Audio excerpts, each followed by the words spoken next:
भाई को भाई से लड़ाया, भाई को मैं खत्म करा। एमपी साहब, मैं एक लाइन कह के मैं अपना भाषण ही खत्म करता हूँ। 2007 के अंदर भाई रामविलास घोड़ेला जी को गिरफ्तार गांव के अंदर विनोद सिंह जी एमपी साहब को चालू मालिक करेंगे। पूरे पार्षद ज्ञान सैनी जी, ठीक है सुना है।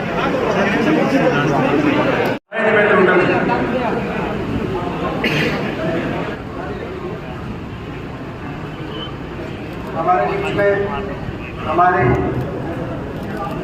बहुत ही संघर्ष के प्रतीक और पूर्व केंद्रीय मंत्री, आपके सुख दुख के साथी आदरणीय जयप्रकाश जी, हमारे पूर्व विधायक बरवाला से आपके लोकप्रिय और सुख दुख पे थे हमेशा, और एक ईमानदारी और शराफत की छवि जिन्होंने अपनी मेहनत से अपनी कार्यों से बनाने का काम किया है, आज वो उनकी पहचान है। ये पहचान आसानी से नहीं बनती किसी की, मगर मुझे पता है उसमें पहचान बनाने के लिए कितनी मेहनत इसके पीछे रहती है। हमारे भाई रामविलास घोड़ेला जी, हमारे पूर्व विधायक नरेश सेठवाल जी, पूर्व विधायक प्रोफेसर रामभद्र शर्मा जी, हमारे आदरणीय प्रोफेसर वीरेंद्र सिंह जी, हमारे पूर्व विधायक सुधीर बेनीवाल जी, चंद्रप्रकाश जी, पूर्व रिटायर्ड IAS, हमारे भाई गौरव संपत जी, राजेंद्र सूरा जी, धर्मवीर गोयल जी, चंद्रपाल सोनी जी, तेजवीर पुनिया जी, सुभाष कन्नर जी, विजेंद्र हुड्डा जी, एडवोकेट धर्म सिंह पुनिया जी, सत्तू ढांडा जी, अजीत यादव जी, करतार सैनी जी, जय नारायण जी, सभी पिता तुल्य बुजुर्ग नौजवान साथी मातृशक्तियाँ बहुत देर से यहाँ में बैठे हैं, और मुझसे पहले सारी बात राजनीतिक बात मुझसे पहले सबने आपके बीच में कही। मैं कोई लंबी चौड़ी बात आपके बीच में नहीं कहना चाहता, मगर कुछ बातें जरूर, क्योंकि ऐसे समय में आज आप और हम यहाँ पे इस हॉल में एक साथ इकट्ठे बैठे हैं, जब जो चुनाव की घड़ी है उसमें सूरी ने आखिरी साल में प्रवेश कर दिया। 5 साल के लिए कोई सरकार आप चुनते हो, 5 साल में पहले 4 साल सरकार के काम नीति नियत देखने के, और आखिरी 1 साल जनता का सोचने विचारने का, ताकि सही फैसला लेके अगले 5 साल उस रूप में आप अपनी सरकार का चयन करो। ये हमारा प्रजातंत्र, बड़ी उम्मीदों के साथ जो सरकार आपने हरियाणा में बनाई, आज हम जैसे मैंने कहा कि आखिरी 1 साल में सूरी आ गई। आज अगस्त में 20 अगस्त को ये रैली है जिसका हम आपको न्योता दे रहे हैं। सितंबर में हरियाणा में इलेक्शन डिक्लेयर हो जाते हैं, तो अगर समय से हुए तो पूरा 1 साल है, जिसमें 2-3 महीने लोकसभा चुनाव में भी और 4-5 महीने के बाद लोकसभा का चुनाव। आपने बड़ी उम्मीद के साथ ये सरकार बनाई थी, आज से 9 साढ़े 9 साल पहले, चाहे केंद्र की हो और खासतौर पर प्रदेश सरकार की बात करूँगा। मगर इनमें 9.5 साल की सरकार ने क्या काम किया नहीं किया, उसका नज़ारा हरियाणा के हर कस्बे हर शहर में देखा जा सकता है। मगर इस सरकार की विकास की तस्वीर आप बरवाला शहर में भी देख सकते हैं कि देख सकते हैं। ये बरवाला शहर में इसके विकास की तस्वीर सरकार की दिखाई देती है। 9.5 साल में जो हरियाणा प्रदेश 2014 से पहले जब कांग्रेस की सरकार थी, उनका साहब के नेतृत्व में देश में विकास के मामले में देश में नंबर 1 पे माना जाता था। हम प्रति व्यक्ति आय में नंबर 1 थे, प्रति व्यक्ति निवेश में नंबर 1 थे, गरीब की कल्याणकारी योजनाओं में देश में नंबर 1, चाहे गरीब घर से आने वाले हर परिवार हर बच्चे के लिए स्कूल में 20 लाख बच्चों के वजीफे की बात हो, 100 गज के प्लॉट के फैसले की बात रही हो, देश में सबसे आगे हरियाणा टिकती हो। चाहे किसान के हकों के फैसले की बात हो, चाहे खिलाड़ियों के सम्मान की बात हो, चाहे 10 साल में आपस में हरियाणा में खुशहाली की बात हो, कोई किसी वर्ग को धरना नहीं देना पड़ा, सरकार के खिलाफ कोई आंदोलन नहीं हुआ। 10 साल हरियाणा आगे गया था उस राज कांग्रेस के राज। लेकिन 14 में अच्छे दिनों का नारा था, आपने सोचा कि शायद और अच्छे दिन आएंगे। लेकिन 9 साल के बाद वो विकास में नंबर 1 हरियाणा आज विकास में तो 17वें पायदान पे नीति आयोग के अनुसार, मगर नंबर 1 पे अगर पहुंच गया तो बेरोजगारी में देश में नंबर 1 कोई हरियाणा पहुंच। आज हर घर में एक नौजवान बेरोजगारों की फौज खड़ी कर दी इस सरकार ने। आज ऐसी स्थिति आई, ना तो कोई निवेश हुआ, ना कोई औद्योगिक क्षेत्र लगा, कोई नया थर्मल कारखाना औद्योगिक क्षेत्र कोई, ना प्राइवेट में रोजगार के उतने अवसर मिल पाए, ना सरकारी क्षेत्र के अंदर जितने अवसर मिलते थे या तो सरकारी नौकरियां धीरे धीरे काफी हद तक तो समाप्त कर दी गई। कुछ जो बची थी उनको कच्चे में परिवर्तित कर दिया कौशल निगम के माध्यम से, या अग्निपथ योजना के का उदाहरण आप लीजिए। उसके बावजूद भी कुछ जो भर्तियां निकली, या तो भर्ती घोटालों की भेंट चढ़ गई, फिर ले देते, फिर भी कोई अगर आखिर में नोटिस निकली तो उन लिस्टों में हरियाणा से ज्यादा, हरियाणा के बाहर के बच्चों की जगह उन लिस्ट के अंदर हरियाणा के अंदर। हरियाणा शायद देश में अकेला ऐसा प्रदेश, और देश में सबसे ज्यादा बेरोजगारी।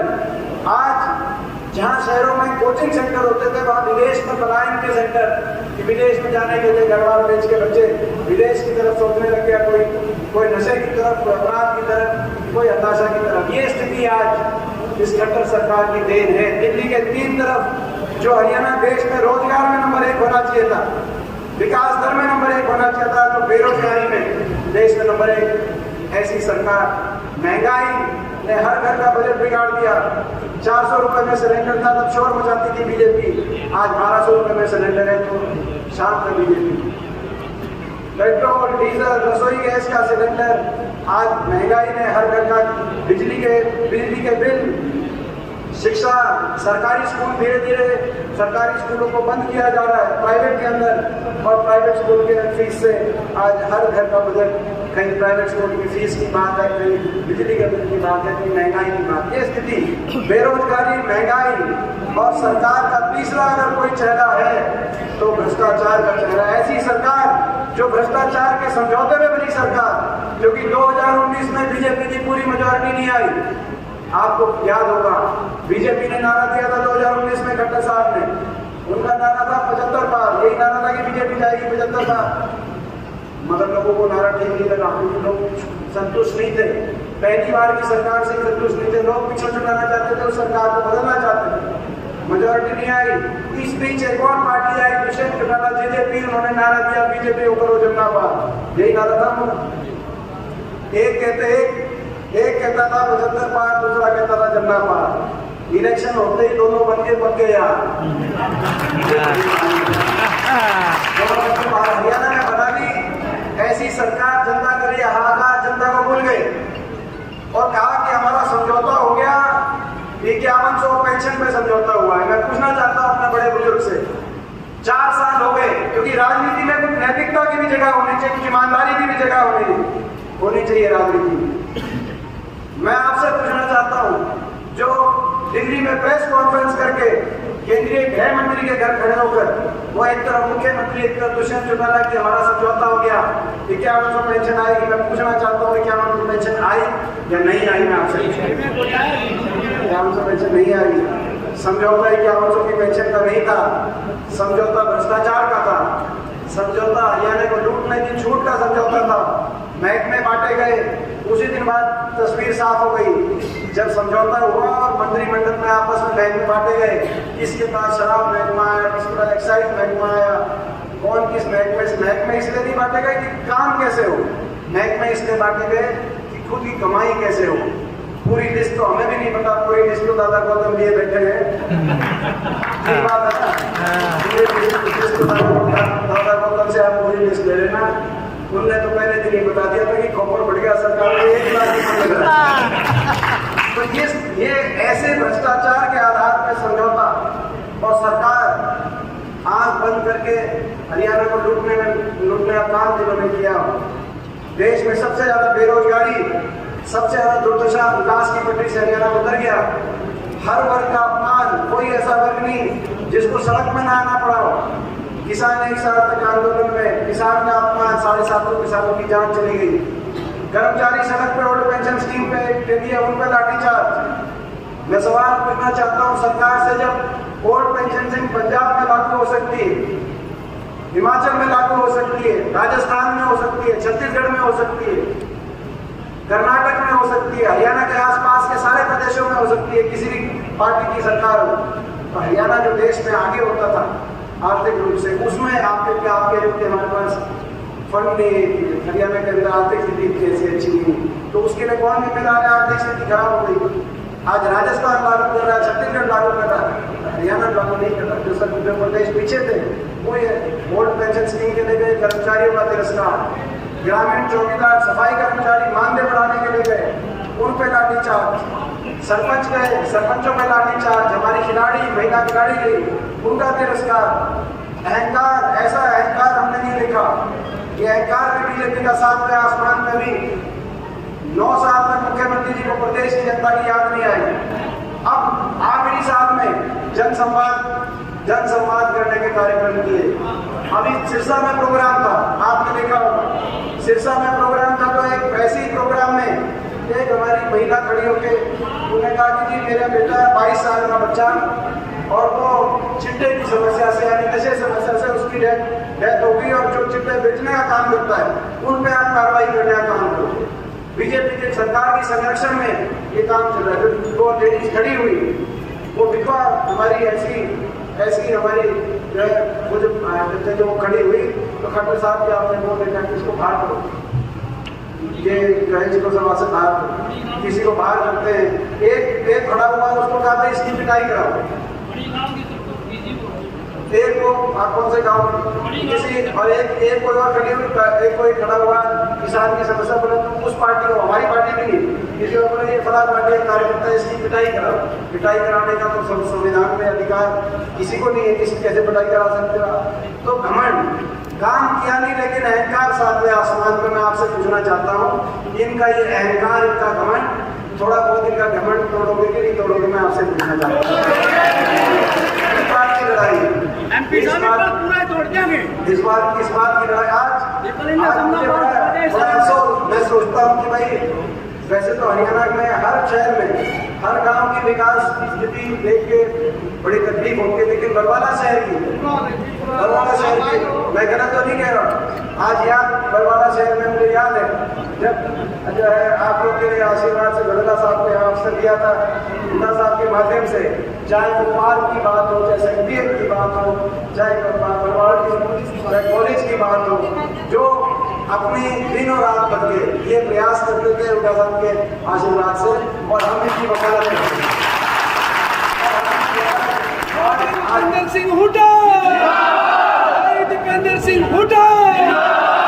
आज ये स्थिति है कि सालों से सड़क की जो स्थिति है वो देख के तकलीफ हो, ये स्थिति है। तो ये लड़ाई है, हरियाणा में बदलाव परिवर्तन आए, हमारा संकल्प है। हमने एक प्रयत्न शुरू किया, हाथ से हाथ जोड़ो, और उसका एक ही मकसद है, उसमें 3-4 संकल्प मैं आपके बीच में मैं रखना चाहता हूँ। हमारा क्या संकल्प है? हमारा संकल्प है कि हाथ से हाथ जोड़ेंगे, हरियाणा में हर हरियाणा वासी को दूसरे हरियाणा वासी से प्यार, प्रेम और भाईचारे से जोड़ेंगे। आपस में प्यार और प्रेम होना चाहिए कि नहीं होना चाहिए? मैं पूछना, हाथ से हाथ जोड़ेंगे, हरियाणा के किसान को न्यूनतम समर्थन मूल्य और मान सम्मान से जोड़ेंगे। हाथ से हाथ जोड़ेंगे, हरियाणा कर्मचारी को ओल्ड पेंशन स्कीम से जोड़ेंगे। हाथ से हाथ जोड़ेंगे, हरियाणा के नौजवान को रोजगार से जोड़ेंगे। 2 लाख नौकरियों समाप्त कर दी या खाली पड़ी है, सरकार बनते ही 2 लाख नौकरियों की भर्ती निकाल के, हरियाणा की भर्ती निकाल के और हरियाणा के नौजवानों को रोजगार से जोड़ेंगे। हाथ से हाथ जोड़ेंगे, हरियाणा के गरीब परिवार को 100-100 गज के प्लॉट से जो इन्होंने बंद कर दी स्कीम, हमारे समय 4 लाख प्लॉट मिले थे एससी वर्ग के, बैकवर्ड के, छत्तीस बिरादरी के हमारे ऐसे परिवार जिनको घर की आवश्यकता थी, जो 100 गज के प्लॉट की जो 4 लाख परिवारों को स्कीम इन्होंने बंद कर दी। तो हमारा संकल्प है कि सरकार आपके आशीर्वाद से बने कांग्रेस की, तो हाथ से हाथ जोड़ेंगे, हर परिवार को 100 गज के प्लॉट से और 2 कमरे के सरकारी मकान की आर्थिक सहायता से हर गरीब परिवार को जोड़ेंगे।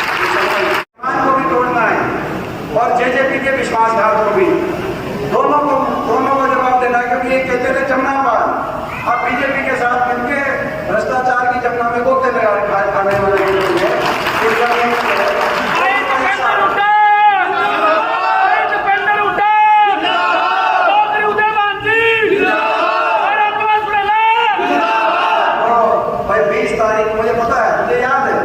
बरवाला के अंदर जब जन क्रांति यात्रा से आया था 18 साल का, उस समय जो रिकॉर्ड तोड़ यहाँ पर 2018 के अंदर आपकी भावना पिछली बार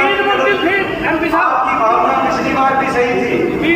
आपकी भावना पिछली बार भी सही थी। कहीं ना कहीं हो सकता है कि भाई कई बार जनता चाहती थी पिछली बार बीजेपी की सरकार को हटाना, कांग्रेस पार्टी को साथ में नेतृत्व में जनता पिछली बार भी मन बनाए बैठी थी। कई बार कई परिस्थितियां होती हैं, लेकिन इस बार निशाना नहीं चुकेगा। मैं आपको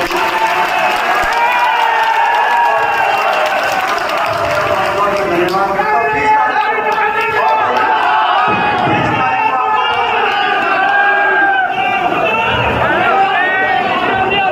Subscribe now and press the bell icon. Never miss an update.